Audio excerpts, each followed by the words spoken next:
always have to keep going to another level. So I stand on the shoulders of my successes and my trophies, but I don't sleep in the trophy room.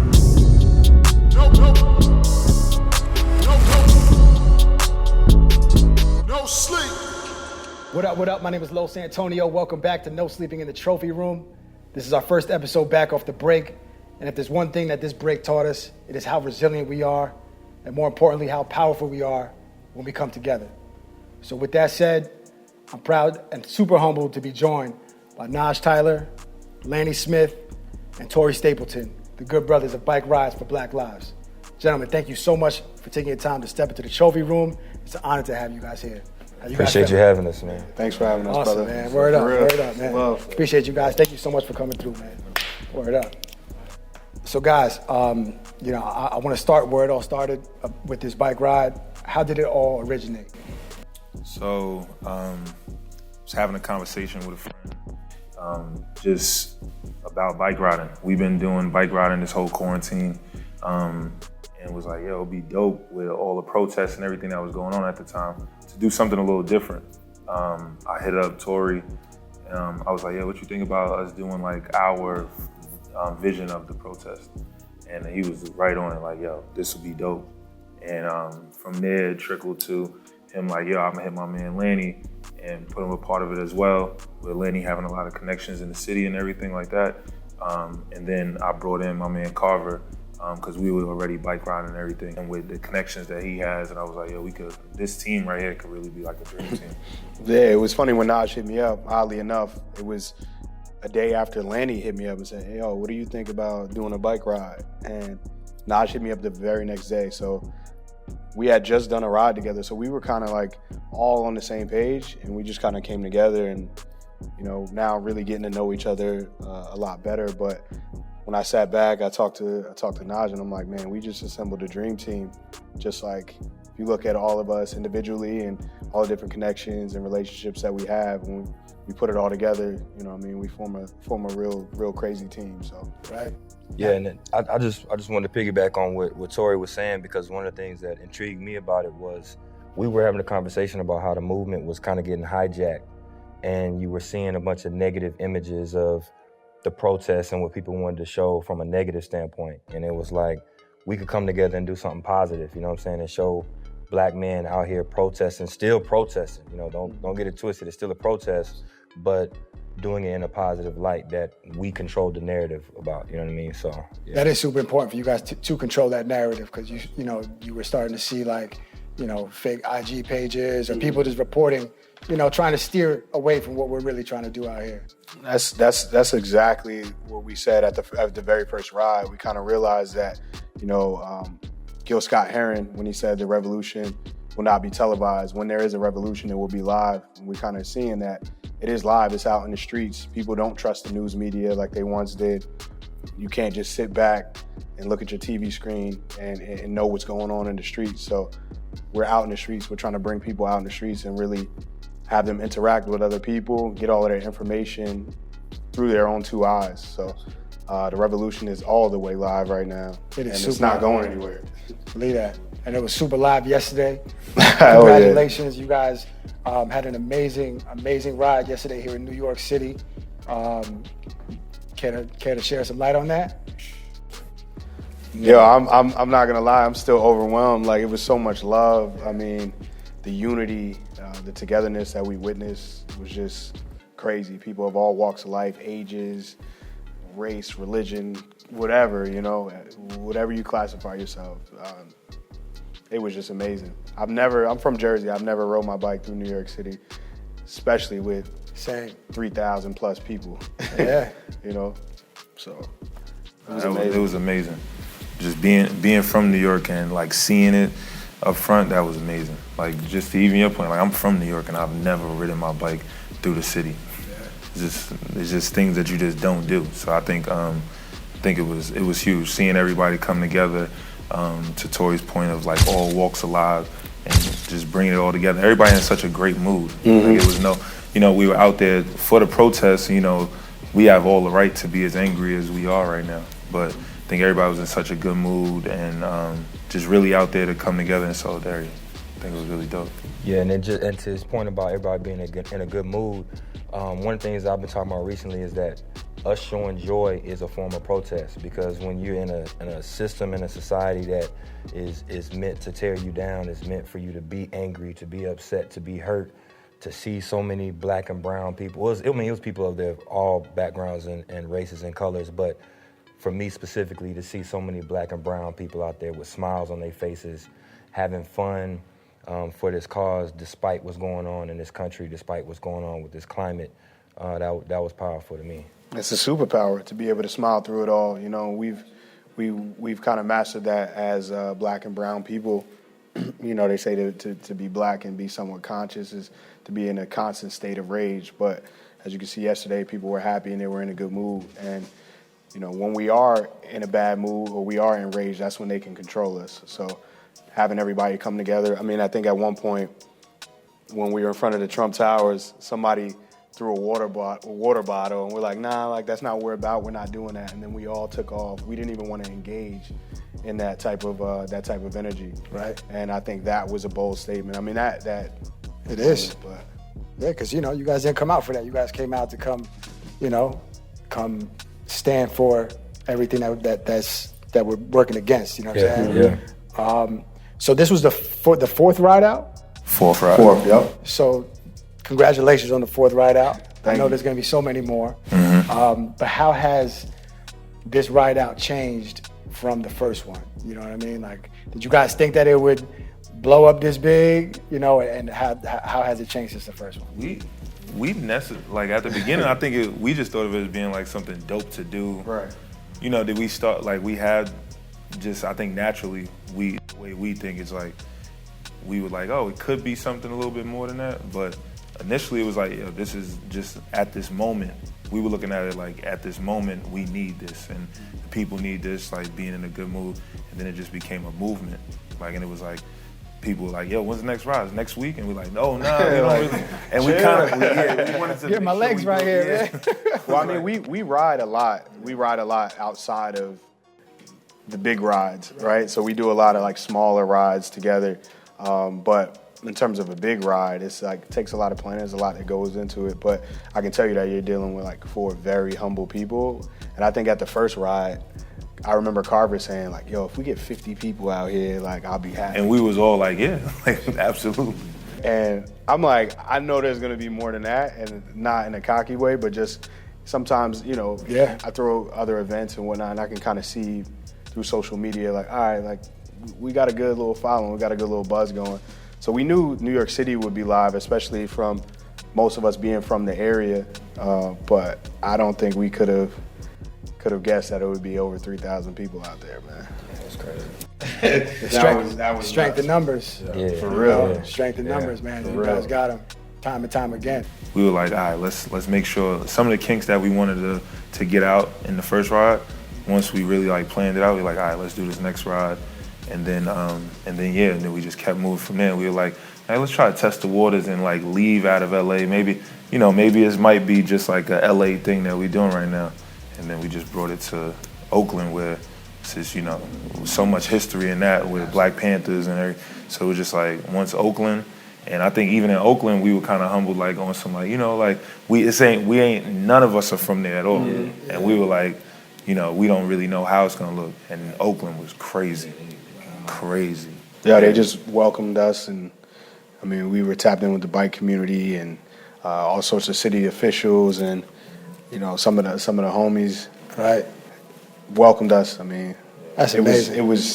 Oakland was beautiful, man. Yeah, we had a bunch of support from who was it, G-Put to Steph Curry.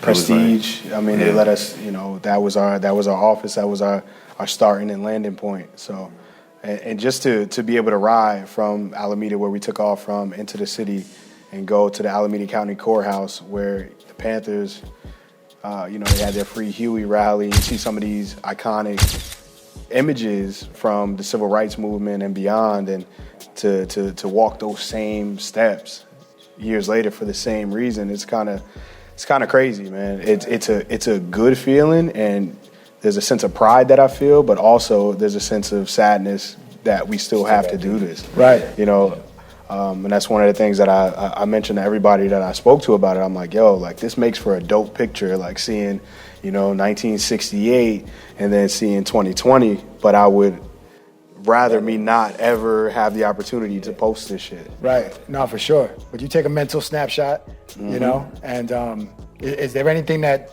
sticks out to you guys from LA to, you know, to Oakland, to now New York? Was there any special moments from any of those ride outs that stick out to you guys? Or is there something that made it like special for you guys? Obviously, you just mentioned Oakland, you know what I'm saying, but is there anything else?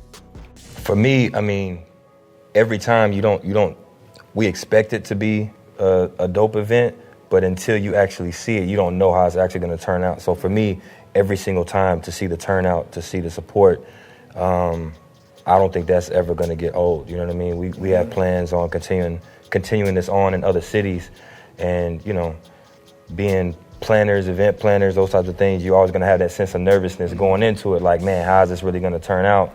I don't think that feeling of seeing it all come together like that will ever get old. You know what I mean? So, yeah, we trying to keep this thing going. I think seeing the cultures of it as well, like the different cities. I think even when you come to the LA ride, you see like the vibe that it is. We try to set the same vibe as far as like the DJ that we have at the beginning. We want people to be relaxed, but like just seeing, like going to Oakland and seeing like their huge like BMX community that they have there. And then I feel like New York, I don't know what you guys think, but like I feel like New York was like a mashup of like all of it, like the different type of bikes that you saw out there, the kids that you saw out there. Like you saw people on like fixie bikes. You saw people, it was just so many different city blocks out there. Yeah. Yo, yeah, I didn't even know city bikes could do that. Wheeling a city bike for miles. Yeah, that was crazy. Impressive. That heavy ass bike. Matter of fact, hold on, we're gonna have to just roll footage because I got it right here. That's a dope picture right there.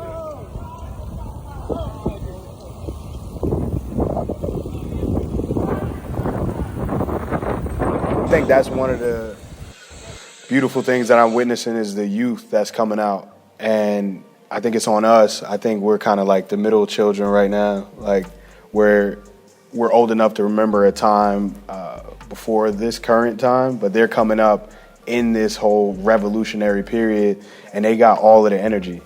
You know, I remember Pac used to talk about how like after the age of 26, you start losing some of the energy and some of the fight, and there's certain shit that we can't do. Like, but these young kids are charged up, and it's just on us to give them some sort of direction and pour into them because they got the energy and they out in these streets. As you can see, these young BMXers, like they're out here. That's our youth.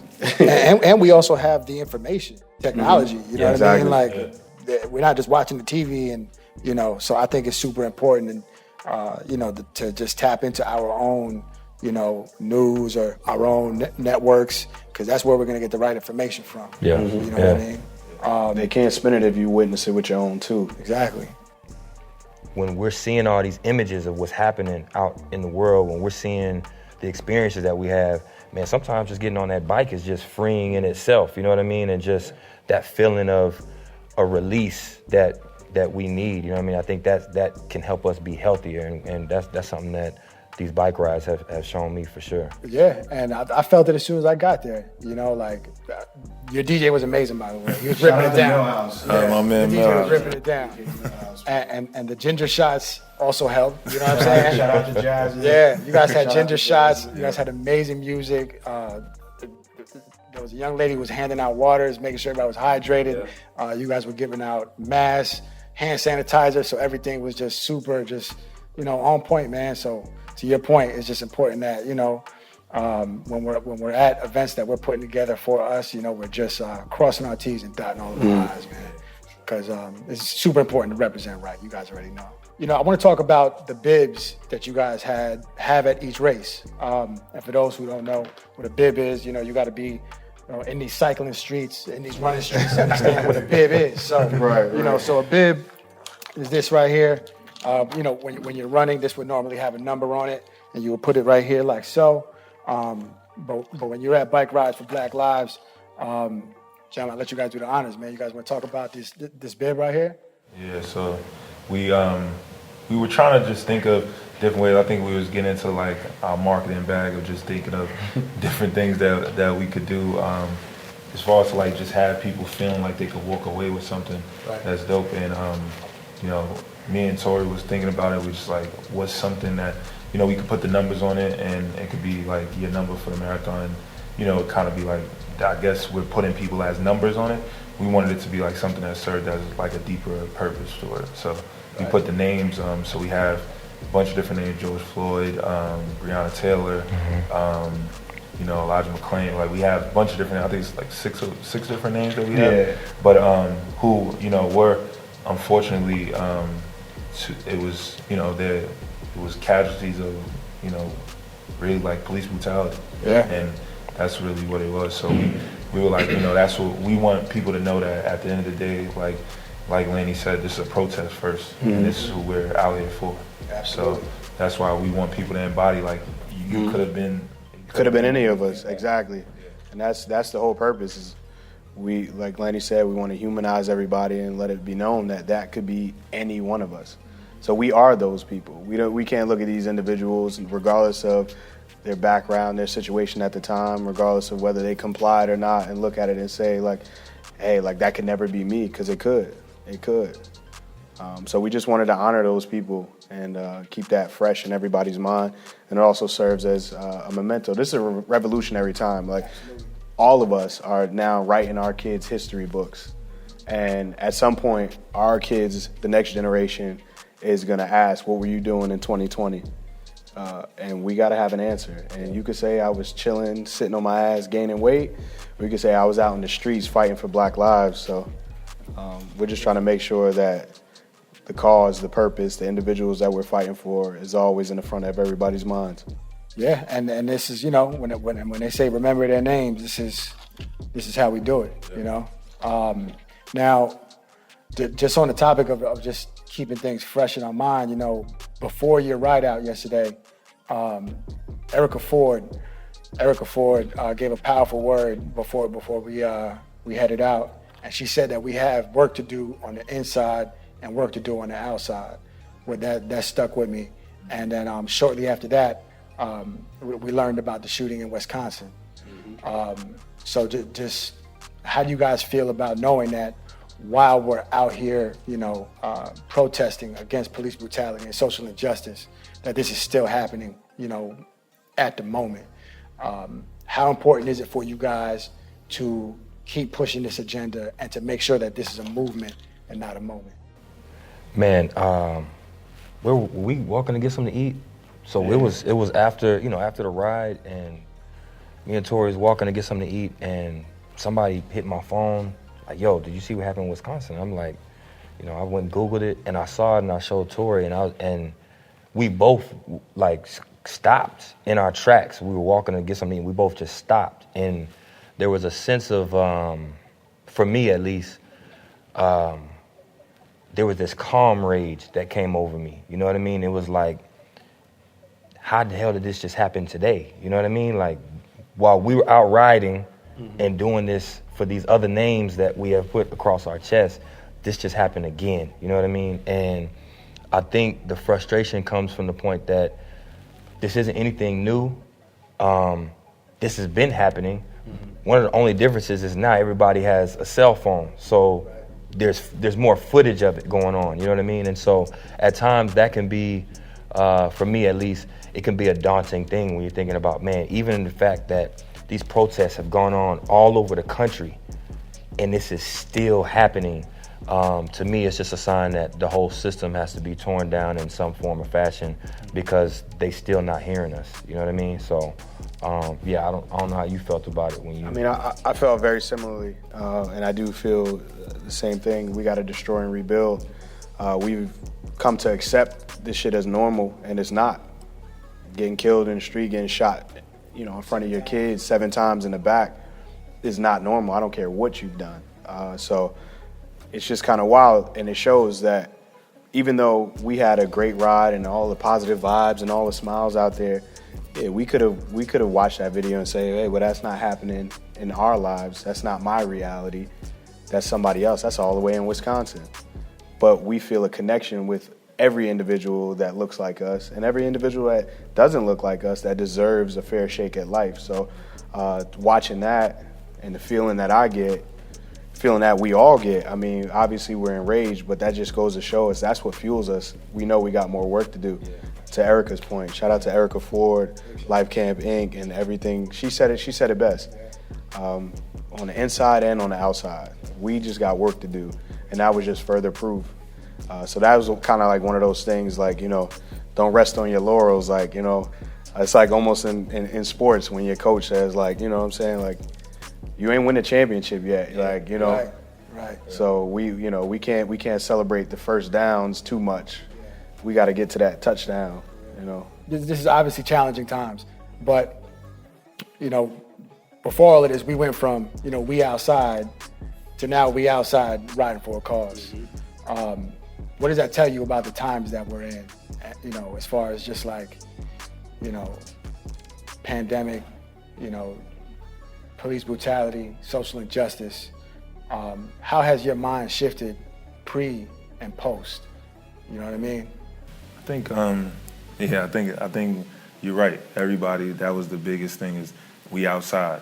But, you know, what was the purpose though? You know, a lot of times we were just saying it like, we outside, we had a party, we outside. But it's like, what was the real purpose of it? And I think that with everything going on, pandemic and, you know, the unfortunate things that have happened, it's given us this purpose of being outside and really, you know, for a real purpose and something that for real change. So yeah, that's what I look at it as like really something that gave us a purpose. This is divine time. I mean, I'm getting chills just thinking about it. Like, this shit is not by mistake. It's not by accident. I mean, the way I break down this entire year, it's a revolutionary year. Kobe tragedy, that's where the year starts for me. And that's a situation where it proved to us that empathy still exists because everybody in the world could see themselves in, whether it's Kobe, whether it's the daughter, whether it's the other family involved, whether it's the Middle Eastern pilot. That was a tragedy that nobody saw coming, but you saw. It was something that kind of brought people together. Sports, you know what I'm saying? It brought people together where, damn, like that's really sad. And I think everybody felt some sort of remorse and some sort of sadness for an African-American life. And then you obviously have the pandemic, and we recognize that it's impacting people of color at a disproportionate rate. And then we start putting a microscope on the healthcare system and all these different things. So now sports is gone. Everything is gone. You have nothing to do but sit down and be on your computer or be on your phone all day. And then George Floyd. Right. I mean, obviously Breonna Taylor was, you know, Elijah McClain was far before that. But this happened, and for me, I feel like something in all of us broke or was awakened, you know, where we no longer are gonna wait and just no more turn the other cheek. So I think that we all kind of turned from, with all due respect, we turned from Martin Luther King and we all became more of Malcolm in a sense. And we out in these streets and we ready to burn this shit down. That's just what it is. And I don't mean that like go out and start a fire or, you know what I'm saying? But I do think that everybody has a little bit of rebel in them, and we're all starting to rebel against the system. And as we go out and as we occupy these streets and we witness our power, when we got every major company forced to make a statement, and we're holding them accountable. Oh, you made that statement, but like, what did you actually do after that? Yeah. And we're living in this era where, you know, Sean King could say, "Hey, find me their names," and they do it. Yeah, the internet is a powerful tool. Real, so I'm not for cancel culture at all, but I'm for accountability. Yeah. And I think that we're living in that moment right now where everybody has to be held accountable. Nobody's turning the other cheek. We're not accepting this shit. So I'm happy, and I feel like this is a beautiful time. And I don't know about y'all, but riding around LA, like just even by myself on my solo rides, riding around and seeing these buildings boarded up after they got looted or whatever. I don't condone the looting, but I don't condemn it either. But seeing BLM and, you know, seeing all of this stuff is like, yo, they love me. Right. It was almost like a declaration of these companies and whatnot. They're like, yo, Like, I love y'all. And I've never felt like that in my life. So to me, it's a beautiful time.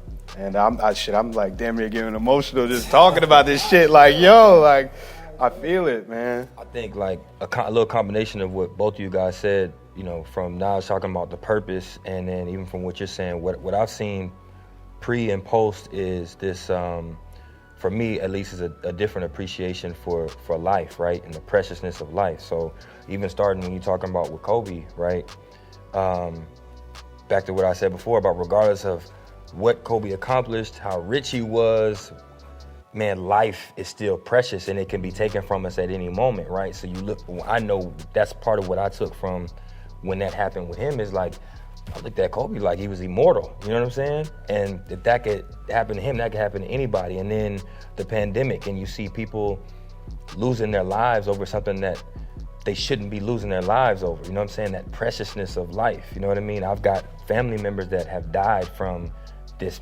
pandemic, you know what I'm saying, from COVID. And then, you know, what we're seeing with, you know, the police brutality and people losing their lives in moments that they should not have lost their lives. I don't give a damn what they did, they should get their day in court like the Constitution says, you know what I'm saying? So I think the preciousness of life and how easily it can be taken from us, 2020 has reminded all of us of that, because I don't know anybody, whether you're in the 1% or the lowest of the, wherever you are, you are affected by this in some form or fashion, you know what I mean? And so for me, I took that as, I mean, it put a battery in my back, you know what I mean? It charged me up to like, okay, whatever dreams I have, whatever goals I have, whatever I'm trying to accomplish, I'm not wasting no more time. Like, I'm doing this right now, because we all say, man, tomorrow's not promised and all that kind of stuff, but we're watching tomorrow not be promised to people every day. So we ain't got time to waste, man. We got to do what God put us on this earth to do, man. I just saw a quote yesterday that said procrastination is the arrogance that tomorrow actually exists for you. Yeah. Will actually be given tomorrow. So, I mean, people come up with all sorts of ways to say the same shit, the shit that we already know, right? But, man, like Lenny said, you said it best, bro. We got shit to do, and we got to do it right now. Yeah, and it was super eye-opening to me when I was riding to my first protest with my mother, and my mother was like, I thought she was just gonna just go check it out, and my mom came out with a sign, and my mom was ready to ride. I learned a lot about my mother, so it's kind of just it's a first time for everything, and at 34 years old, I learned that my mom was, you know, righteous, you know what I mean? Mm-hmm. Like, so it was just cool to watch, man, and to have like a family first, and also to just, you know, come together with other people, you know, all for the same cause, man. Whether you're in Long Island, New York, whether you're in New York, LA, Miami, wherever, you know, it's just super important for us to come together right now for the same thing. And you mentioned accountability. So what do you think about Steven Jackson and other celebrities and entertainers who are stepping up to the plate, you know, to take a stand against police brutality and social injustice, you know, because you guys are really doing the groundwork, and some of these entertainers and other people are in higher places where they can turn a cheek and not necessarily report to the cause. You know, how do you guys feel about the people who are showing up and showing out? I really think that it's kind of hard to ignore at this point, and I'm sure that all of these people wish they didn't have to.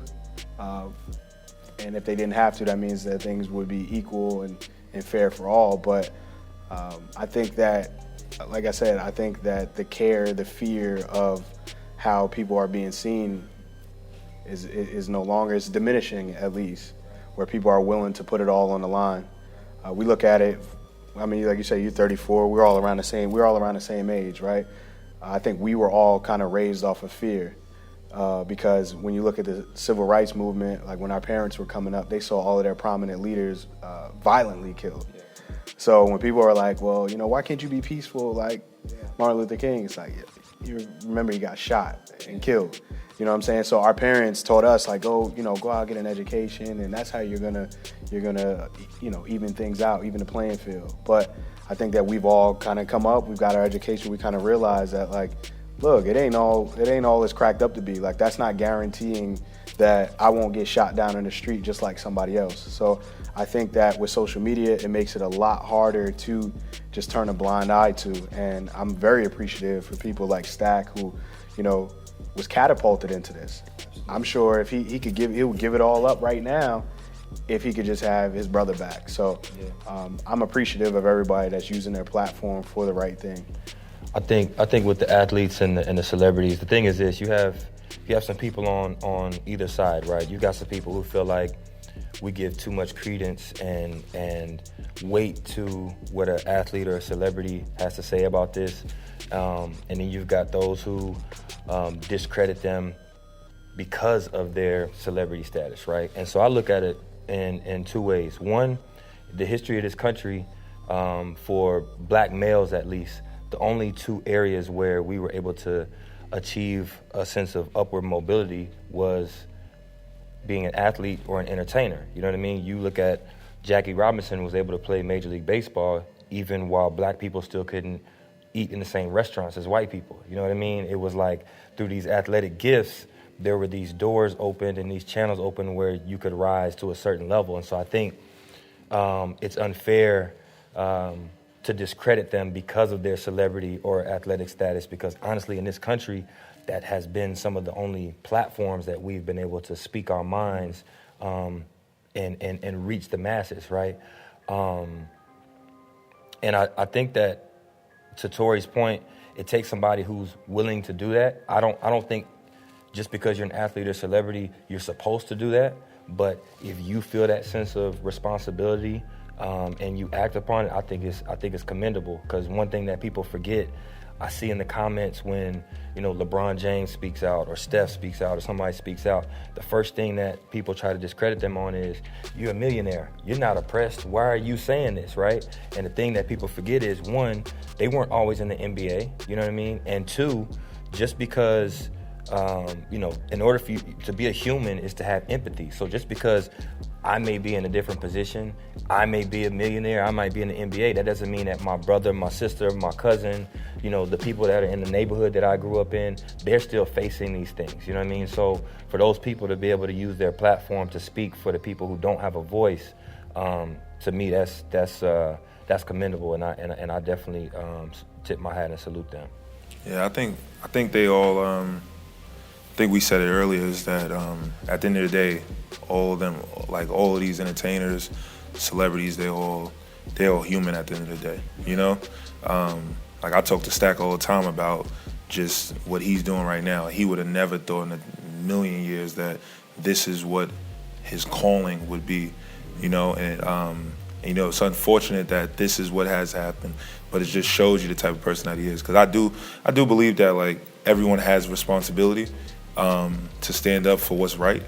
And I think that, even celebrities, influencers, at a certain level, you have to become accountable to the influence that you do have. So, not everyone can be a Steven Jackson that speaks out publicly about things. Some people are doing the groundwork behind the scenes, I'm hoping at least, but just the accountability to do your part. And I think that's what's really important. And it's great that people like Stack are out there really, front line with it. I know everyone can't be front line. Yeah. Some people have to be the people that's behind the scenes, that's making it happen. But everybody has to be accountable at some point. Yeah, we're all playing a role in this ultimate war, in this fight for ultimate freedom, and it's a beautiful thing. I think that where we realize where some people fall off, especially in sports and entertainment, or anyone who has talent.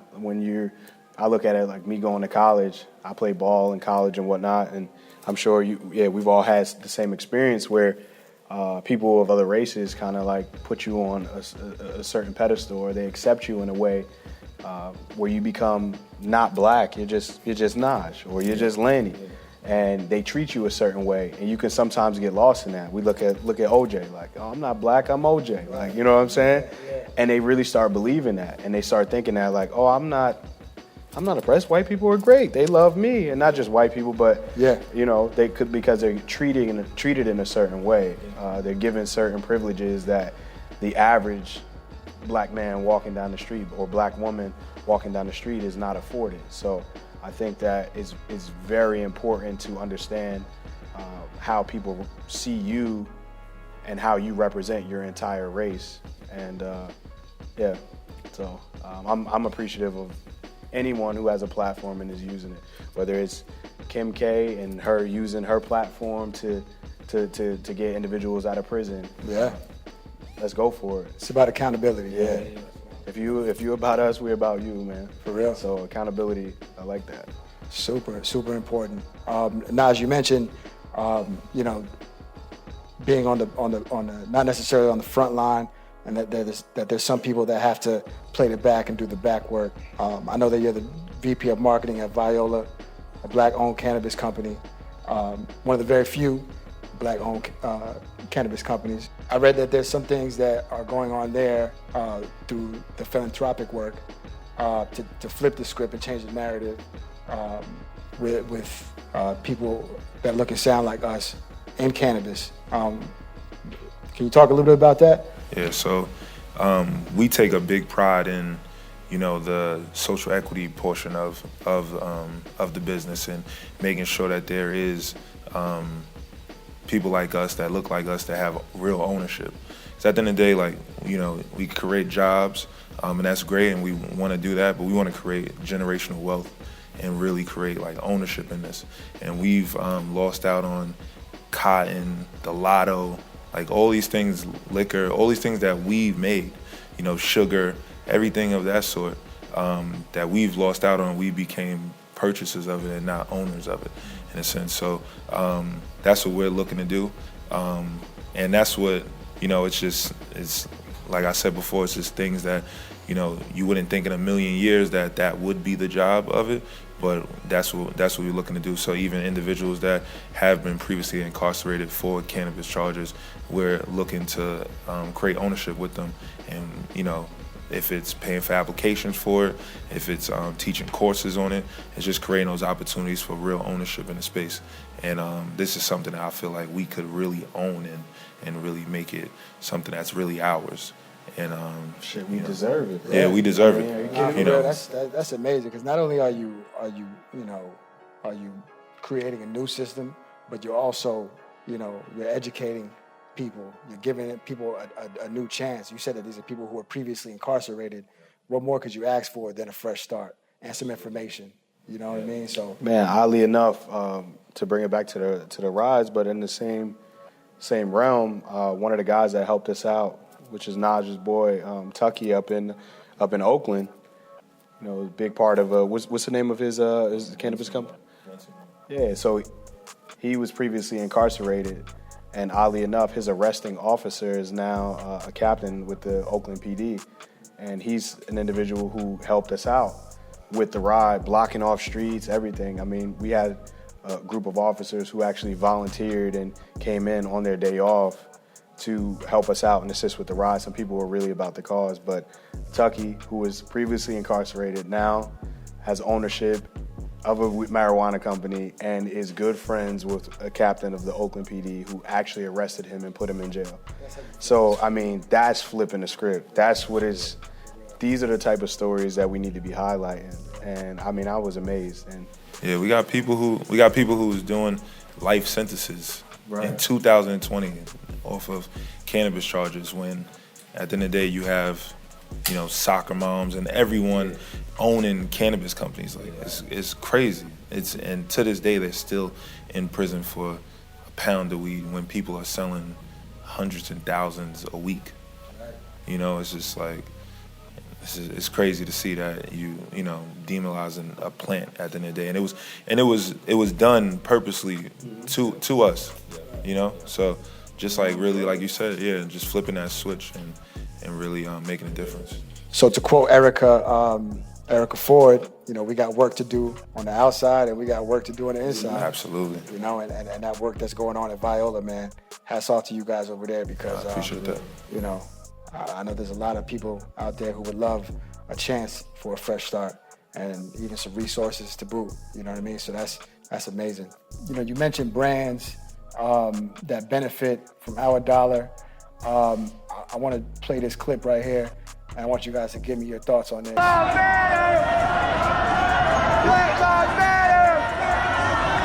Black Lives Matter! Black Lives Matter! Trump Towers, all these, you got Prada there, other brands that do benefit from our dollar, man. So, what do you guys think about? What were you guys think about when you made that stop? It was just like the perfect moment, and we planned to go down Fifth, and we planned to go in front of Trump Tower. I don't think we necessarily planned on stopping. It was just something that kind of happened naturally. I think it was pretty smooth, the flow of traffic, until we got to that one area.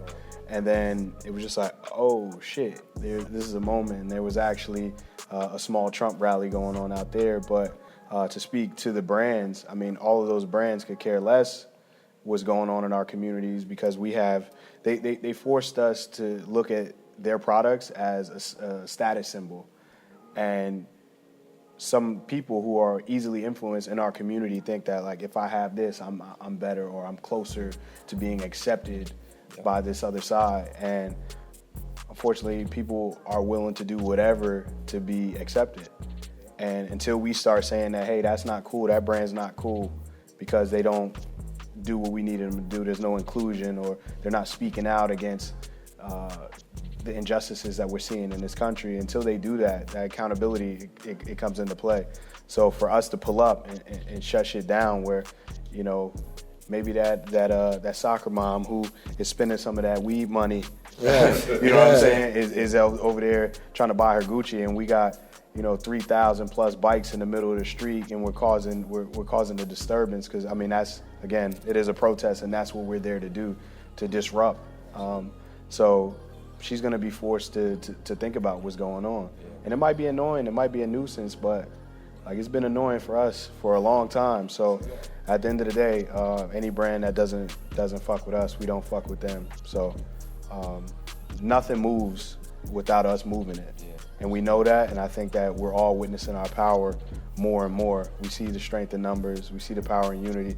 We could shut down Fifth Ave in one of the biggest cities in the world with 3,000 plus bikes just by putting a tweet out or sending a flyer out. So there's more of us than there are of them. And when I say them, I mean all the powers that be that keep us oppressed. So when the people come together, that's the power, that's the unity, and we can do whatever we want. So we're just gonna continue to do our part to unite, bring people together. We don't have to look outward for that acceptance in order to know that we're great. There's greatness inside of us, already.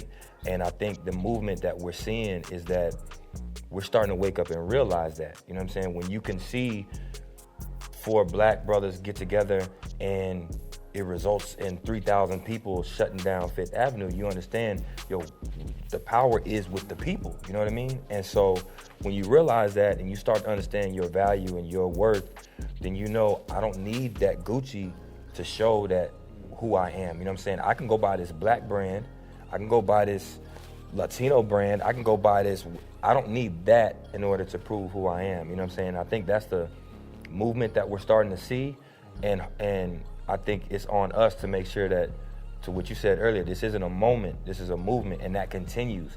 And to what you said, that the youth see that, so when they grow up, they don't feel like they have to aspire to wear one of these brands to feel like they are somebody.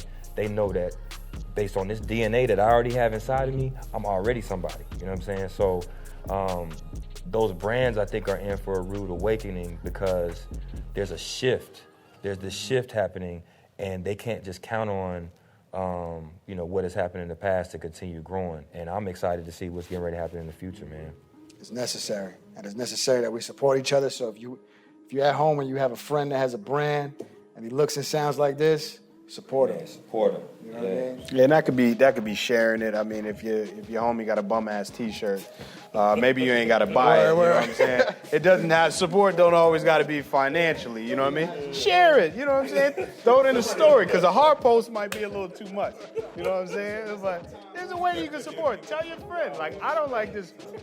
Tell your friend, I don't like this bum ass shirt, but maybe you would. You know what I'm saying? So support comes in a lot of ways. To your point, though, rep our people stuff the same way you're gonna rep their stuff. You know what I'm saying? And that's one thing that man, I'm glad we're waking up to this, man, because other cultures find that strength within themselves, you know what I'm saying? And they don't look outside of their culture to find that strength. And So they look at ours, but you know what? Facts. you know what I'm saying? Facts. But you know what I mean? One of my favorite Breakfast Club interviews was with Rick Ross, man. He said, "Yo, man, got a website. Rip that shit like you own it." You underdig? You got a website. If he your dog, he got to rep your website like he own it. You know what I mean? And that shit always stuck with me. It's like, bro, rep the shit like you own it. And that's what we all about with the bike rides too, is that, like I said, we linked up with the Crate. They created this, you know, beautiful shirt, you know what I mean? So, you know, you feel me? Part of my back.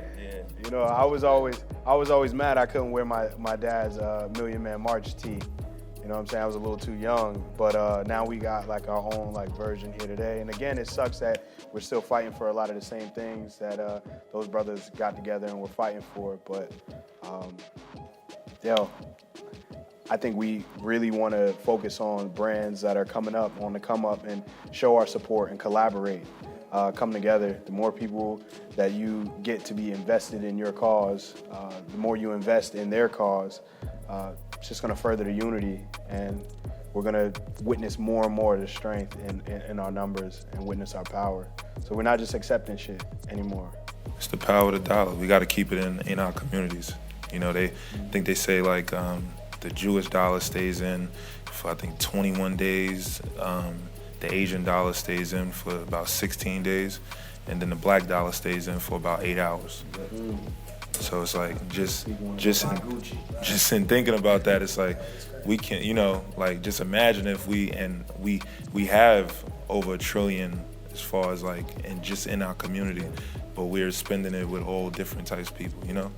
I think we got to keep the dollar in the community. One last thing I got to say about the brands is, and I think it's something that we've taken ownership of in the Bike Rides for Black Lives is, man, for the black-owned brands, operate in excellence. You know what I'm saying? Like don't rest on the fact that it's just black-owned. You know what I'm saying? We didn't want this just to be like, oh, it's a black bike ride. When you come out, we want you to have an experience that, regardless who was putting it on, you walk away and you're like, yo, that was super dope. And so I feel like as you know, owners, creators, founders of black brands, man, operate in excellence, man. Do this to where, you know, your customers don't feel like they have to sacrifice quality. They don't have to sacrifice experience to support buying black. You know what I mean? I want somebody to feel like, yo, this feel like I'm wearing my Nike stuff. I don't, you know what I'm saying? I don't have to, you know. So I just had to say that, like. And I will expound upon that too. Is as a consumer, also, I think that we have to do a better job of giving grace to our black owners and creators because we started off behind. I'm not saying give them a complete pass, but your shirt don't come in on time. There's a way that you can go about. Don't be quick to say like, see, this is what happened when I try to support a black business. You know what I'm saying? There's a way that you can go about it. You can say, hey, look, I was expecting my shirt at this time. You know, and I think we just have to give each other a little bit more grace as consumers as well, because a lot of the times we can be our own worst enemy. But, you know, they say when the world has done something to you for so long, you end up doing it to yourself. And I think that's a cycle that we have to break. So we want to be excellent as owners, as creators, as, you know, like I said, black-owned business owners. We want to be great, but we also have to be great consumers as well. And we got to treat each other with a sense of gentleness and understand that, you know, we're learning this shit too. Like a lot of us don't have uncles that had a business, or, you know what I'm saying? We can't always look to our parents for the best financial advice, or we don't own a lot of these manufacturers and whatnot. We're searching outside of ourselves for that, but eventually we'll get there. But just have some grace. For real. And it's important because we are all learning as we go along. You know, in life, you said we're in the history books of our kids. So, you know, this is an unprecedented time. And, you know, there are no guidelines. You know, we're just shooting straight from the heart and doing what feels right. Yeah, I mean, Lauryn Hill says the only way to know is to do, then learn, then grow. You know what I mean? And I think that's real. That's real. So, guys, what can people expect next from Bike Rides for Black Lives? More rides, more cities, more collaborations, more amplification. of black brands, more education on not only bikes, but also mental health and physical fitness. We need to know what we're putting in our bodies, and we want to, as we learn, as you know, as you see me disappear, you know, and become someone who's not sweating because of this little weak ass light right here. You know what I'm saying? As you see me getting healthier, as you see my skin clearing up, you know what I mean? I'm gonna start teaching that to my people as well. So, yeah, each one teach one, man. So I would say there's no end goal for us, Right. because this is a never-ending fight. My biggest salute to you guys for doing everything that you're doing. You know, I had an amazing time yesterday with my girl, riding up and down the street. I learned that she knows how to do some BMX jumps I didn't know about. But nah, man, honestly, so how I usually close out interviews is I ask my guests for their champion's mantra. Now, the champion's mantra is really just, you know, the sign above the locker room before you leave it. You know, some teams slap it, some teams run by it. But if there was one thing that you want to leave people with, you know, as a message from you guys to everybody that's going to watch this, what would that be? I know mine for sure is no one will outwork us. And I think that's the biggest thing. I think that, and that's in all aspects of life. You know, I try to just keep that mindset. Just no one's going to outwork us. And even when it comes to the bike ride, just, you know, we're trying to put this work in to create an experience for everyone. And we're not going to stop. Yeah, for myself, man, being a man of faith, man, I've always made that decision to choose faith over fear. You know what I mean? And I think in this time, especially right now, there's a lot of things that you could be fearful of, but to not act out of that fear, man, act out of faith, you know what I mean? And then on top of that, like, yo, I really believe that there is greatness in our DNA, you know what I'm saying? And I think if you really look in the mirror and take ownership of that, that changes your outlook and it changes your actions, you know what I'm saying? Because if you realize there's greatness inside of me, then that helps me eat better. That helps me take care of my body, because, yo, there's greatness here, you know what I'm saying? That helps me, you know, despite what the media is telling me, despite what society tells me, you know, I can be great, I can do great things, I can send this greatness to my family, to the ones that are coming after me, to my neighborhood, to my people, you know what I mean? So those would be the two things for me that I'm looking at and reciting to myself every day. Damn. Nah, for me, I would say again, to quote Nip, is find your purpose or you're wasting air. You know, and also to quote Nip again, you could have it all. It's all about your reason. You know, be the change. I mean, we could throw these out all day. You know, and again, to quote Gil Scott, he says, you know, if you ain't gonna do shit, don't complain about what ain't being done, because there's a lot of shit that need to be done. You know, and that's real. I mean, if you ain't gonna do nothing, just shut up. You know, and I don't know if that's where we, you know, but, you know, you got to shut up. You have to shut up, because you could be doing it. So it's a lot of shit that need to be done. Yeah, man. And all of that is circled around accountability, and you guys are definitely, you know, holding it down and then some. So gentlemen, I want to thank you guys so much for taking the time to stop right here in the trophy room. Yeah, to thank share you for your having story. me, man. I'm looking forward to everything that you guys are about to do, man. Super salute. Appreciate it, man. Thank you for Appreciate you having guys, me. man. Word up, Tori. All right. Naj. Appreciate you, bro. Word up. You always have to keep going to another level. So I stand on the shoulders of my successes and my trophies, but I don't sleep in the trophy room.